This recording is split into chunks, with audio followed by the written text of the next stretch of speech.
नमस्कार, आप देख रहे हैं ध्येय टीवी का डेली एमसीक्यू प्रोग्राम और इस प्रोग्राम के माध्यम से हम आईएएस, पीसीएस और अन्य प्रतियोगी परीक्षाओं के लिए कुछ जरूरी बहुवैकल्पिक प्रश्न आपके लिए लेकर आते हैं। तो आइए शुरुआत करते हैं और देखते हैं पहला प्रश्न क्या है।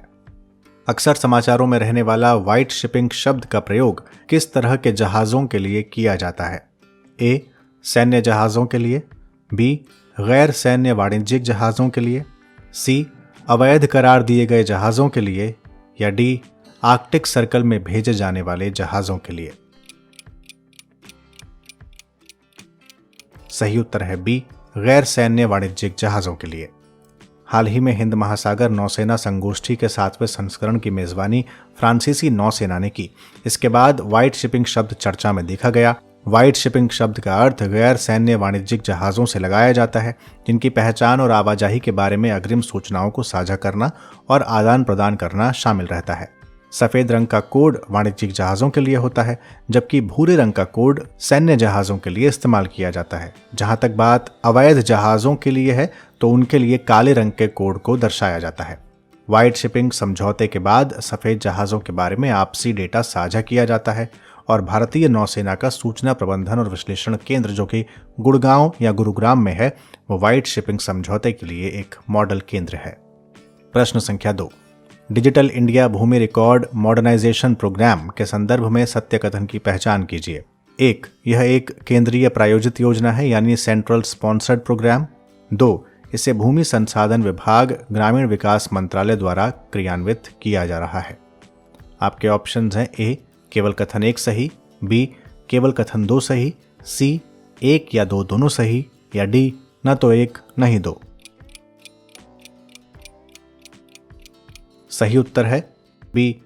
केवल कथन 2 सही। हाल ही में ग्रामीण विकास मंत्रालय ने भूमि संवाद, जो कि डिजिटल इंडिया भूमि रिकॉर्ड आधुनिकी कार्यक्रम से संबंधित था, उस पर राष्ट्रीय कार्यशाला का उद्घाटन किया। देश में भूमि अभिलेख प्रणाली के आधुनिकीकरण के लिए इस DILRMP यानी digital India land record modernisation programme को तैयार किया गया है। ये एक केंद्रीय क्षेत्रक योजना है, यानी सेंट्रल सेक्टर्ड योजना है, ना कि सेंट्रल स्पॉन्सर्ड। सेंट्रल स्पॉन्सर्ड में एक हिस्सा राज्य देता है और एक हिस्सा केंद्र देता है, जबकि सेंट्रल सेक्टर्ड में यानी केंद्रीय क्षेत्रक योजना में पूरा का पूरा भार केंद्र वहन करता है। इसलिए ये एक केंद्रीय क्षेत्रक योजना है, जिसे अपने मूल लक्ष्य को पूरा करने के लिए 2023-24 तक बढ़ाया गया है। इसे भूमि संसाधन विभाग, ग्रामीण विकास मंत्रालय द्वारा कार्यान्वित किया जा रहा है। इससे नागरिकों को रियल टाइम भूमि स्वामित्व रिकॉर्ड उपलब्ध होंगे। प्रश्न संख्या 3। सिडनी डायलॉग के संबंध में सत्य कथन कौन से हैं? 1. ये साइबर और महत्वपूर्ण प्रौद्योगिकियों पर एक वार्षिक शिखर सम्मेलन है। 2. ये ऑस्ट्रेलियन स्ट्रेटेजिक पॉलिसी इंस्टीट्यूट की एक पहल है। ऑप्शंस हैं ए. केवल कथन 1 सही, बी. केवल कथन 2 सही, सी. 1 और 2 दोनों सही, या डी. न तो 1 न ही 2। सही उत्तर है 1 और 2 दोनों सही। हाल ही में प्रधानमंत्री ने वीडियो कॉन्फ्रेंसिंग के जरिए सिडनी डायलॉग के उद्घाटन में मुख्य भाषण दिया था। भाषण में उन्होंने भारत के प्रौद्योगिकी विकास और क्रांति के विषय पर बात की थी। ये ऑस्ट्रेलियन स्ट्रेटेजिक पॉलिसी इंस्टीट्यूट की एक पहल है, जिसका नाम है सिडनी डायलॉग। ये दुनिया में कानून व्यवस्था की स्थिति और डिजिटल डोमेन पर चर्चा करने के लिए साइबर और महत्वपूर्ण प्रौद्योगिकियों पर एक वार्षिक शिखर सम्मेलन है। प्रश्न संख्या 4। G20 समूह के संबंध में निम्नलिखित कथनों पर विचार कीजिए। 1. G20 19 देशों और यूरोपीय संघ का एक अनौपचारिक समूह है, जिसमें अंतर्राष्ट्रीय मुद्रा कोष और विश्व बैंक के प्रतिनिधि शामिल हैं। 2. G20 सदस्यता में दुनिया की सबसे बड़ी उन्नत और उभरती अर्थव्यवस्थाएं शामिल हैं, जो दुनिया की आबादी का लगभग 2/3 हिस्सा है। आपको बताना है कि कौन से कथन सही हैं। ए.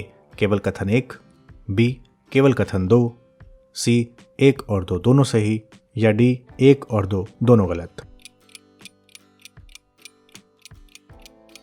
सही उत्तर है सी. 1 और 2 दोनों सही।